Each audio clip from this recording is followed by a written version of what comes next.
ദാവീദിന്റെ ഗോത്രത്തിൽപ്പെട്ട യോവാക്യമിന്റെയും അന്നയുടെയും മകളും ജോസഫുമായി വിവാഹനിശ്ചയം കഴിഞ്ഞവളുമായ മറിയത്തിന്റെ അടുക്കലേക്ക് ദൈവപുത്രന്റെ മനുഷ്യാവതാര വാർത്തയുമായി ഗബ്രിയേൽ ദൂതൻ അയക്കപ്പെട്ടു.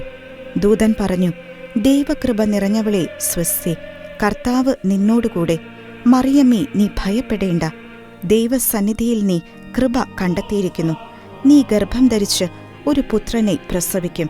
നീ അവന് യേശു എന്ന് പേരിടണം. അവന്റെ പിതാവായ ദാവീദിന്റെ സിംഹാസനം ദൈവമായ കർത്താവ് അവന് കൊടുക്കും. അവന്റെ രാജ്യത്തിന് അവസാനം ഉണ്ടാകുകയില്ല. മറിയം ചോദിച്ചു, ഇത് എങ്ങനെ സംഭവിക്കും? ഞാൻ പുരുഷനെ അറിയുന്നില്ലല്ലോ. ദേവദൂതൻ പ്രതിവചിച്ചു, പരിശുദ്ധാത്മാവ് നിന്റെ മേൽ വരും.